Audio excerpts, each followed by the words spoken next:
There is a fire burning somewhere in the dark. It is 10,000 years old, and yet the people gathered around it are not so different from you. They feel cold. They feel fear. They look up at a sky crowded with stars and they wonder, the same way you have wondered, what any of it could possibly mean. And at some point, one of them reaches into the smoke. We like to imagine that the search for something more, something beyond the ordinary weight of being alive, is a modern invention.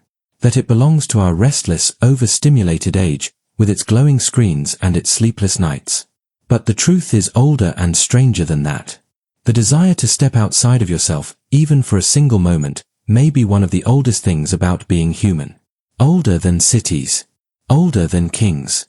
Older, perhaps, than language itself.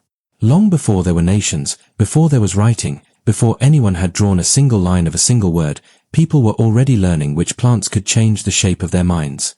Consider this. High in the Pamir Mountains, in what is now western China, archaeologists opened a series of ancient tombs. Inside, they found wooden braziers, small vessels used for burning. And at the bottom of those braziers were the chemical traces of cannabis. Not ordinary cannabis. Cannabis with unusually high levels of the compound that alters the mind. These braziers were roughly 2,500 years old. The people who used them were not careless, and they were not naive. They had chosen plants that worked. They had gathered them, burned them, and breathed the smoke. And then, perhaps, they had buried their dead while the air still hung thick with it, while the living sat in the haze and felt the boundary between themselves and the world grow soft.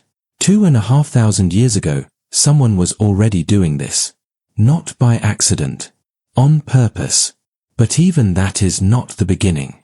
Travel further back, into the layers of the earth where time becomes difficult to measure, where centuries blur into one another like footprints in shifting sand, and the story keeps unfolding. Cannabis seeds have been found in human settlements dating back thousands of years before those braziers were ever lit. The plant grew wild across the great open grasslands of Central Asia, and wherever humans wandered, the plant seemed to follow. Or perhaps it was the other way around. Perhaps we followed the plant. We learned its uses for rope, for cloth, for food, for the 1,000 practical needs of a fragile life. And somewhere along that long, quiet path, someone discovered that it could do something to the mind as well. We will never know who that person was. There is no name. There is no face. No story was written down, because writing did not yet exist. There is only the certainty that they existed, one human being, in one ordinary moment that no one thought to remember, crossing a threshold that all of us have crossed since. This is the part that should make you stop and think. We tend to believe that our ancestors were simpler than us. That their lives were nothing but survival, hunting, gathering, fleeing, sleeping, repeating, until the body finally gave out. We picture them as creatures of pure necessity, with no room in their days for anything but the next meal and the next danger. But the evidence tells a different story. These were people who painted on cave walls by the flicker of burning fat, leaving behind images of animals so alive they still seemed to breathe. People who carved small figures out of bone and ivory. People who decorated the bodies of their dead with red ochre and laid them to rest with flowers, as if to say that even in death, beauty mattered. People who looked at the world and felt the same ache to understand it that you feel now, lying awake at night. And among all of that, among the art and the burial and the wonder, there was this. The reaching into smoke. Why? That is the question that lingers, long after the facts have been counted. Some of it was almost certainly ritual. Across nearly every ancient culture we have ever uncovered, mind-altering substances appear alongside the sacred. They are not found in the corners of life, hidden away in shame. They are found at the center, woven into the most important moments a community could have. The Scythians, those fierce horse-riding nomads of the steppe, were described by the Greek historian Herodotus more than 2,000 years ago. He wrote of how they would throw cannabis onto heated stones inside small enclosed tents, sit in the rising smoke, and howl with what he called pure delight. For them it was not entertainment. It was something closer to worship. A way of touching whatever they believed stood beyond the visible world, the spirits of the dead, the gods of the sky, the great mysteries that no amount of ordinary thinking could ever reach. And in this we glimpse something profound about ourselves. The first humans to alter their minds may not have been seeking escape at all. They may have been seeking connection, to their gods, to their ancestors, to the vast and silent universe pressing in on every side. The smoke was not an exit from the world. It was a door into a deeper part of it. They were not running away. They were reaching in.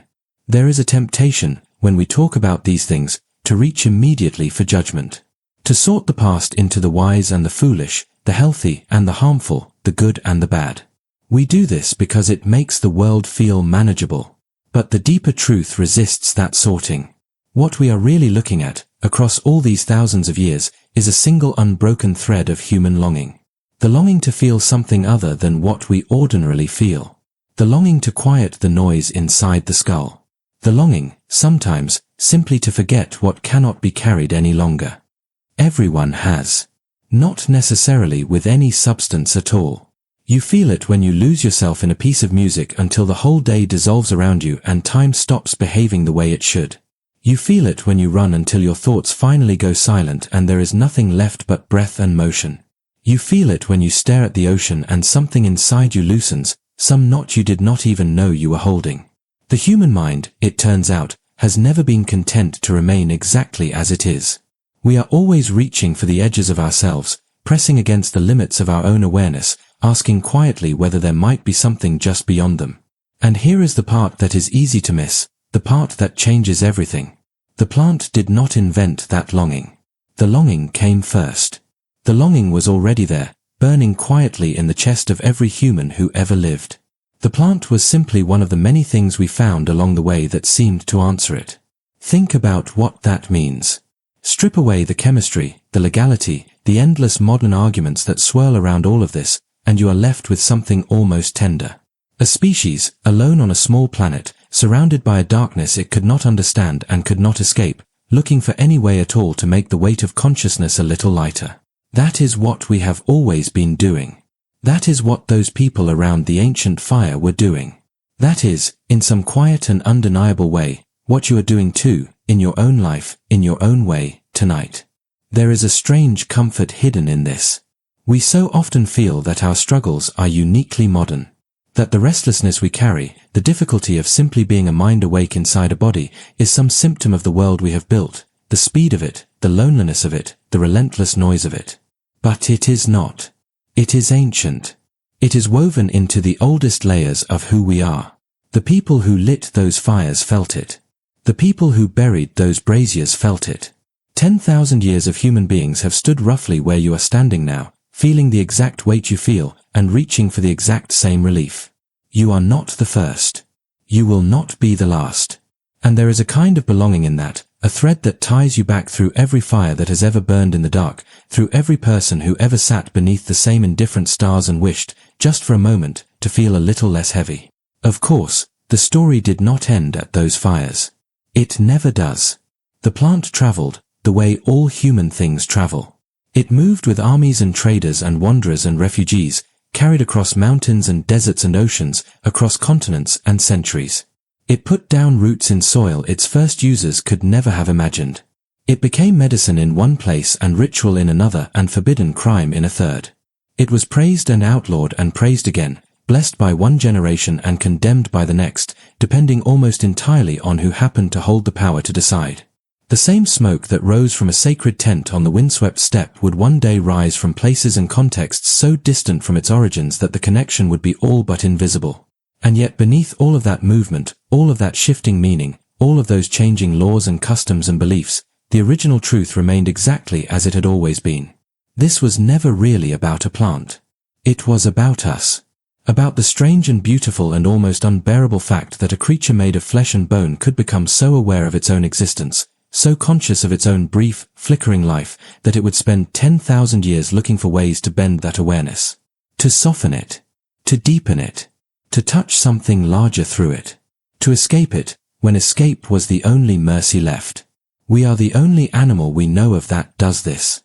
Somewhere in the long story of our becoming, our minds grew large enough to hold the knowledge of our own ending, large enough to feel the silence of the universe and to ache at it. And in that same moment, perhaps, we began to search for ways to live with what we had become. The fire. The smoke. The art on the cave walls. The flowers laid with the dead. These are not separate things.